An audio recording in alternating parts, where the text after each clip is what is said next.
This morning on BRN, will 2025 finally mark the inclusion of collective investment trusts in 403B plans? And joining me now to discuss this, Tim Rouse is with the Spark Institute, Chris Gaston is with the law firm Davis and Harman, and Jason Levy is with the Great Gray Trust Company. Gentlemen, thanks for joining us on the program this morning. Oh, thanks for having us, Jeff. Good to be with you. Thank you. Yeah, it's great to talk to you. And look, you guys know I love talking about Spark and I love talking about retirement. Chris, I want to start with you because Happy New Year to you and your family. It's a new year, new Congress, new president. So how is the retirement regulatory landscape shaping up for 2025? Yeah, Jeff, great to be with you again. And I think the reality is new Congress, new president, lots of new people coming to Washington, lots of old people leaving Washington. But bipartisanship is going to always be important, as it's always been for retirement savings issues. If you want to achieve, big retirement savings outcomes, done it in a bipartisan way over the last 30 years. So, I think that's going to be the key for us going forward. And, a lot of the work we've done, Spark members have been involved in, is bipartisan. So, while the majorities are changing, maybe some folks are packing boxes and unpacking boxes, kind of retirement savings remains a bipartisan issue. And I think we're really proud about that. There's still some work to be done on some of our unfinished work. And I think we'll talk more about that this morning. Yeah, and I agree with you. It is probably the last bastion of partisanship is the retirement issue. Chris, before I move on, though, what's the likelihood? There's a lot going on with the Congress this year and the new president. What's the likelihood that important retirement legislation will be passed this year? Because we're going to talk about some of that this morning. Yeah, I mean, I think, I bifurcate that. There's kind of the kind of work we've done over the many years. For example, Secure 2.0, and before that, Pension Protection Act.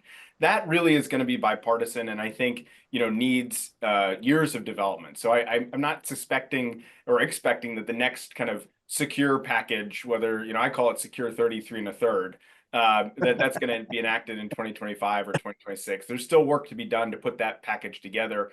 Our champions on the Hill on retirement savings have to kind of continue to re-engage on these issues.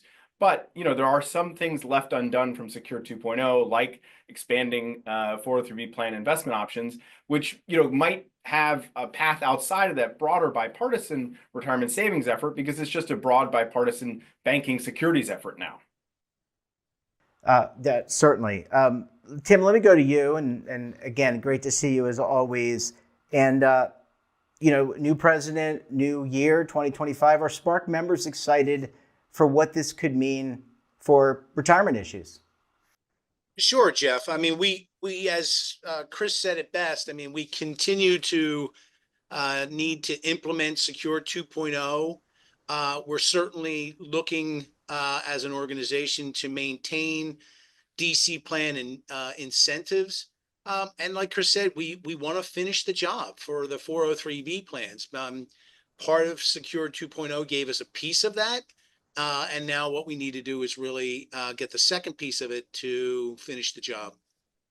And I think you're referring to, when it comes to 403B, is in terms of collective and investment trust. Is this something that's important to Spark members? And if so, why? Well, yes, it is. It is related to the collective investment trust. And really, it's about consistency, Jeff. It's about consistency among plans. And fairness to allow plan sponsors whether they are a corporate, a government, or a nonprofit, to have the tools within their toolbox to offer their individual participants the best plans possible. Yeah, it certainly makes a lot of sense. Jason, welcome to the program. It's so great to meet you. And I want to maybe, you're the collective, I'm going to call you the collective investment trust guru on the show. I know I'm certainly not. Maybe the others are. But in basic terms, what are CITs? What are collective investment trusts? Well, first of all, it's great to meet you as well. So happy to be on this program. Collective investment trusts, or SITs, are a pooled investment vehicle. Today, there's thousands of SITs that offer the same strategy that's available in a mutual fund, but it's in a vehicle that's designed specifically for the retirement market. It's regulated by ERISA, and it doesn't have the tax constraints of mutual funds. So for example, there's S&P 500 mutual funds. There's also S&P 500 SITs. But unlike mutual funds, which can only be offered to the entire investing public, SITs are available only to retirement plans. And as a result, SITs must comply with a regulatory regime and disclosures that are tailored to retirement plan investors. While mutual funds are subject to regulations and disclosures that are geared to protecting the entire general public. So it's these different regulatory regimes that result in SITs often being meaningfully cheaper than corresponding mutual funds, but without giving up any retirement investor protections. And Jason, I mean, parity is a big part of building a retirement plan. Being able to offer, if you have multiple plan types, you want to be able to offer the same types of investments. For an example, if you offer a 401k and a 403b, it makes sense to offer the same types of investment vehicles across both plans. Exactly. I mean, this legislation is all about parity of investment choice. There's just no reason why retirement plans for employees in the education, medical, and other nonprofit sectors shouldn't have the same access to SITs afforded to private sector employees in their 401k plans, to government workers in the 457B plans. And it's that 457B, 403B plan contrast that makes this lack of parity even more stark. For the public school teachers that participate in both plans, the plans are for the same exact individuals. They look and feel the same to the participants, but retirement plan advisors would only be able to offer SITs to the individuals in the 457B plans. That is not fair, and it's something that should change. Chris, earlier you talked about, it's a new year, new administration, new Congress, and different priorities. Obviously, tax reform, at least based on what I'm reading, you guys are a lot closer to it than I am, of course, to the agenda. But obviously, the tax package is going to be a priority. Could CITs individually, the reform that we're talking about, find its way into a bigger, broader bill instead of maybe secure 33 1/3 as you were describing it? Yeah, it's a good question, Jeff, and one, I think folks are trying to struggle through. I think the reality is, the tax effort is going to be partisan, and what governs that is going to be a series of rules that are the budget reconciliation rules, what can and can't be governed by whether it raises money, whether its primary purpose is to raise money, and a whole series of things that the Senate parliamentarians going to have to wade through as this moves forward. I think it's really unlikely that 403B investment expansion for CITs and unregistered separate accounts is included in that. It's just not really a revenue component, and not at the priority level of some of the other things they need to do, like ensuring taxes don't go up for millions of Americans.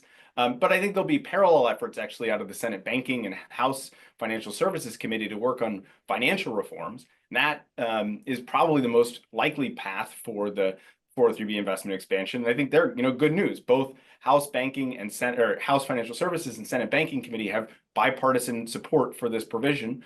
87 House Democrats voted for it, and I think 15 or so Republicans and Democrats, 8 Democrats, 7 Republicans co-sponsored a bill to advance the legislation Jason was talking about just last year. So huge, bipartisan growing support. I think that's likely the path for this to move forward, but not likely tax reform.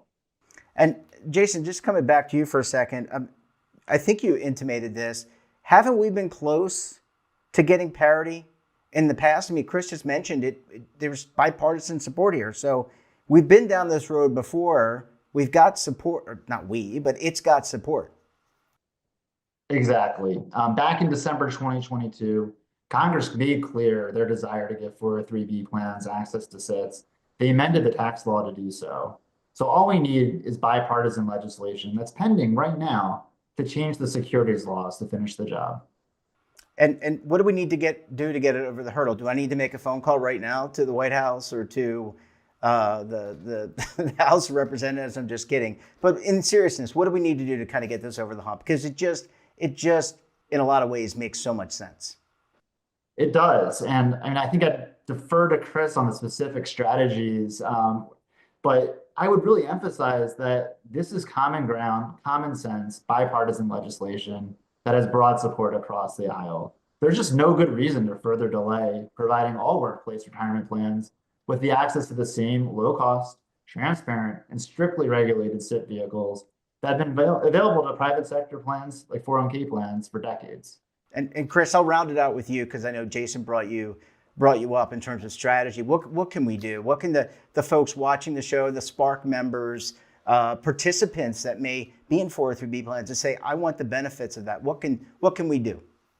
Yeah, I mean, I think it's kind of lobbying 101, continuing to explain a lot of the points that Jason did in terms of the low cost, availability, the lack of problems. They're very successful, very popular investment options in other plans, and the underscore that message of there's no logical reason to not let teachers and nonprofit workers have access to these investment options that everyone else does, including federal workers in the thrift savings plan.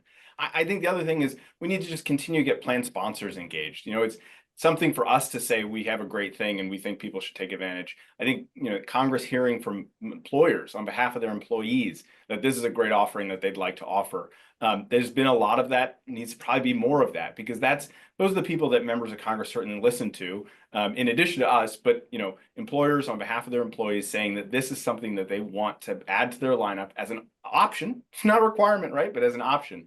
That's, I think, a really important message as this year continues. And Tim, I mean, going back to tying it up into a nice bow, there's trillions and trillions of dollars in the U.S. retirement system, and quite a bit in defined contribution plans, which we're talking about this morning. It just makes sense for Spark members, the retirement constituency, to do this. It absolutely does, Jeff, and we would welcome your tush push to get it across the goal line. I like that. Coming from a true Eagles fan. Gentlemen, we're going to have to leave it there. Great to see you. Congratulations on all the great work that Spark's going to do in 2025, and we look forward to having you back on the program again very soon. Thanks, Jeff. Thanks, Jeff. Don't forget to subscribe. And don't forget to subscribe to our daily newsletter, The Morning Post, for all the news in one place. Details, of course, at our website. And we're back again tomorrow for another edition of BRN. Until then, I'm Jeff Snyder. Stay safe, keep on saving, and don't forget, roll with the changes.